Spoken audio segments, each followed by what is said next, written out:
What's up, people? Welcome back to Invest with T-Claus. My name is Tevi, and this channel is dedicated to my investment journey, along with coverage on crypto, Tesla, Neo, Virgin Galactic, and ChargePoint. Come for the information and stay for the perspective. By now, you have no doubt seen the headlines around Tesla achieving their best quarter to date, with a beat on both the top and bottom line. This was primarily driven by improved gross margins of 30.5% on its automotive business and 26.6% overall. This is significant not only because of the number, but also the fact that they have managed to continuously improve on these metrics in our current macro environment over the past 5 quarters. In typical Tesla fashion, the stock dipped post-earning call to $850 as many traders took the opportunity to sell the news and lock in their profit from the run-up. That dip was bought just as quickly. To give you some perspective on how significant of a beat this was and how clean the Tesla earnings were, take a look at the summary by Gary Black here. The vast majority of analysts covering the stock raised their price targets post-earning. This was across the board with those with a buy, sell, or hold rating. The stock went on to close the week at a fresh new all-time high of $909.68 and touch even $910 during after hours. My goal, as always, is to bring you perspective on the stocks and crypto positions I'm invested in. So in today's video, I'll play you a few clips from interviews that took place this week, both pre and post Tesla earning. I'll provide some thoughts along the way and wrap up with the portfolio weekly performance review expressed in percentage gain or loss. Drop the video an early like if you haven't already and hit that subscribe button. Those are 2 easy ways to show your support to the channel and help it grow if you appreciate the content. All right, let's get into it. One of the redundant questions that makes its way into every pre-earning call interview is, can Tesla continue to deliver on its 50% year-over-year growth promise in light of the larger OEMs getting serious about EV and going all in? Well, in this clip, Adam Jonas from Morgan Stanley, and you can see his tapering profile, gives his thoughts on what he believes sets Tesla apart from the rest. And for reference, he has a $900 price target on the stock.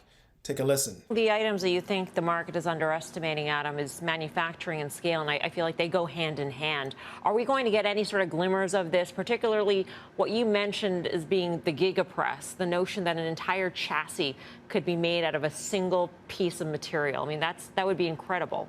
Isn't that bonkers? I mean, that's what this guy wants to do. So while other car companies try to look at ways of how can they use their existing body shop and robots in line, they look at something like Gigapress and they think we can't do anything with it. How did Elon do that? And believe me, they're all tearing down the Model Y and looking at what he's doing with the back half of the chassis and thinking, how does he do the whole thing? Elon can kind of experiment and use each new factory as a chance to optimize automation, vertical integration, and these, really profound things, right?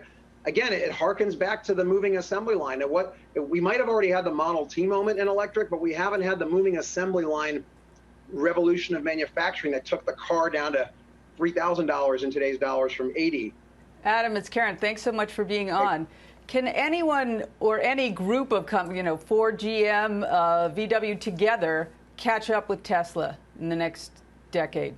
It's going to be real hard in their current form. We don't want to count them out. There's a lot of invested capital in Detroit, in Nagoya, and Munich, and elsewhere.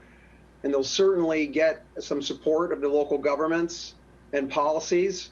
I think Elon would like to see those companies like that and others thrive and do well. I think he knows that he's not trying to destroy them. I think that he's making them better. And you could look see how Volkswagen's talked about that too, and and he's given time to them and others. So in their current form, very, very challenging because of the skills transferability. But I think they occupy different risk rewards. I think survival would be a good case, and then something that can keep up with the stock market could be excellent. But if you really want to be a compounder that can have unlimited access to capital and get the best people solving the hardest problems, decarbonization and autonomy, it's very, very tough to hang with Tesla. To this point, no one else, we don't see, to this point, has not happened. You have to understand that the level of innovation that goes on at Tesla on both the software and hardware front is on a completely different scale. Elon has said before during Battery Day that Tesla's competitive advantage in the long run will be manufacturing. They literally build the machines that build the machines. I've shared in my previous video on Tesla that VW held a crisis meeting to figure out how they could catch up to Tesla.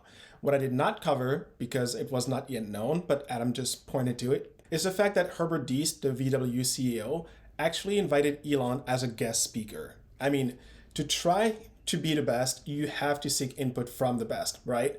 And that is true leadership right there on both Elon Musk and Herbert Diess.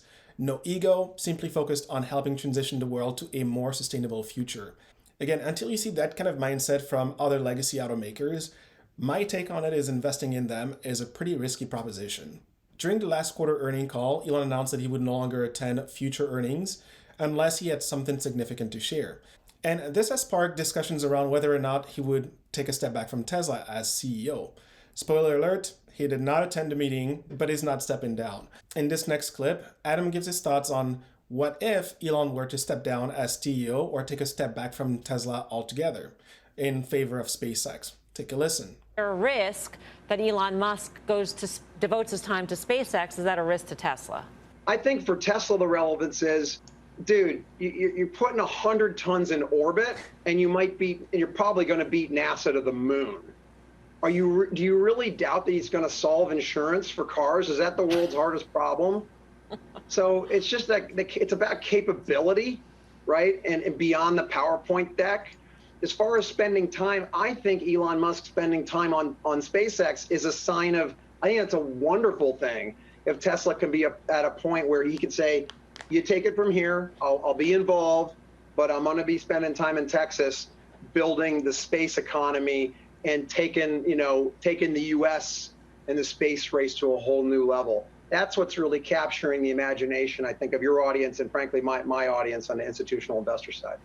When you put it like that, Adam, it does seem like solving car insurance is going to be a pretty simple task. Figure it out. For those of you who may not know, Tesla has expanded their car insurance business beyond California to Texas. It's also probably not a shocker that I share Adam's view. But what is relevant here, and what many fail to appreciate, is the capability and access to talent that Tesla has. You have to remember that Elon has founded several companies that are thriving and disrupting various sectors, right? Whether it be SpaceX, Starlink, The Boring Company, Neuralink, the level of collective talent and brain power between those companies, I'd argue, is unmatched. And to think that Tesla isn't leveraging knowledge from that vast pool would be pretty close-minded. That is why Tesla is so far ahead with engineering and manufacturing and will continue to grow that gap ahead of the competition. That difference is now materially being reflected in their balance sheet performance, right? And I've made this point before, as well in my last video on Tesla, but this clip by John McNeil illustrates that even more explicitly. John McNeil currently serves as the Chief Operating Officer at Lyft. He previously served as Tesla President of Global Sales and Services, overseeing all of the company's showrooms and customer-facing interactions. Take a listen. What did you think about the company's results yesterday? Hi, Becky. Thanks for having me. I was impressed on a couple of things. For years, Tesla has been a survival story, and it's clearly not a survival story now. It's emerging as a scaling competitor as they approach 1 million cars annually sold and delivered. But I think what was most impressive to me is the gross margins. The gross margins are approaching 30%. Just to put that in perspective, that is 3 times the gross margin level at GM and about 6 times the gross margin level at Ford. And they seem to be less affected by supply chain issues, and they are, because they control their own destiny largely on their chips. So they are, their sales, as you said, were up more than 70% year over year, versus GM and Ford, which are seeing declines of around 30% year over year. So I think there was a lot to be impressed with, and they're sitting now on $16 billion of cash. So they're emerging as a formidable competitor. Those numbers are impressive to say the least, and I'm sure you're starting to get the picture by now. Tesla's debt stands at only $2.1 billion. That is materially insignificant when you consider that they could easily repay that amount directly with the cash they have on hand, or even if they wanted to, their Bitcoin position. The point is, with the Austin and Berlin factories coming online in the coming weeks to months, the outlook for Tesla only gets brighter from here as they improve their economies of scale. This last clip here brings that point into complete focus, so take a listen. Hey, John, it's Brian Sullivan. I know we talk about Tesla all the time as Tesla, and they're changing their battery technology that might increase margins as well, going to a lithium iron phosphate. But outside of that, Outside of that, let's talk about Rivian, the F-150 Lightning, the Lucid, the Mercedes EQ, the Audi e-tron, the e-Pace from Jaguar. Is there any real competitive threat to Tesla's EV dominance right now? It's a great question, Brian. I think what the competition does is it opens more eyes to EVs. And right now, Tesla's got a dominant share in the U.S. They're 65% market share in the U.S., 21% worldwide. But I think that's in the context of Tesla only having 1% market share in the global car market, and EVs only having 4% market share. So if you consider, EVs going to potentially 50% of cars sold, that's already happening in nations around the world. Switzerland just last quarter reported that more than 50% of cars sold there were either electric or hybrid. That 4% has the ability to grow 15 to 25 times. So I think we're at the very early innings of market growth. And as the market grows, even if Tesla's share shrinks, their gross volume is going to increase. And so I think we're at the beginning of what will be a multi-decade growth story for electric vehicles around the world. If that doesn't give you perspective, I don't know what will. But the bottom line is this. You may look at the Tesla stock and think to yourself, it's expensive. But the fact of the matter is, they've figured out electric cars already and are just on the edge of unlocking true and complete level 5 autonomy. No one else, despite all the propaganda out there, is remotely close to achieving this.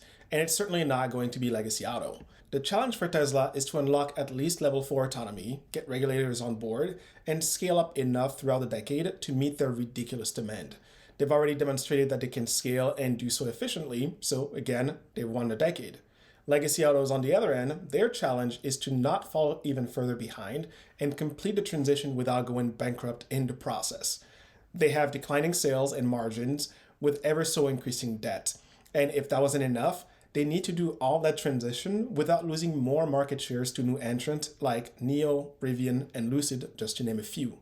As an investor, there are two clear winners this decade in the EV race, and that's going to be Tesla as number one, and more than likely NIO, at least that's what I believe, and therefore, that's where I'm invested. That said, I'm not a financial advisor, and you should do your own research and invest accordingly. Though I'm pretty sure that if you do your own research, you'll probably and more than likely reach the same conclusion. All right, so anyways, let's jump into the weekly performance review expressed in percentage gain or loss. And this was a pretty good week. At the top, I was up by 11.26%. I'd like to thank Bitcoin, Ethereum, and Tesla for that. People took some profits, which was to be expected on Bitcoin after such a nice run up to a brand new all-time high. And so I'm closing the week with a gain of 6.57%. The portfolio is quickly approaching my year-end target, so that's exciting.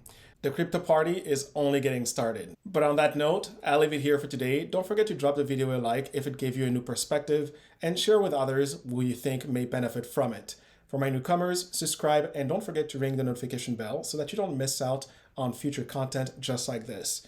As a reminder, I post every Sunday and now I try to target one in-week video for more crypto-focused content. Thank you for watching, stay humble, hustle hard, and I'll see you in the next one.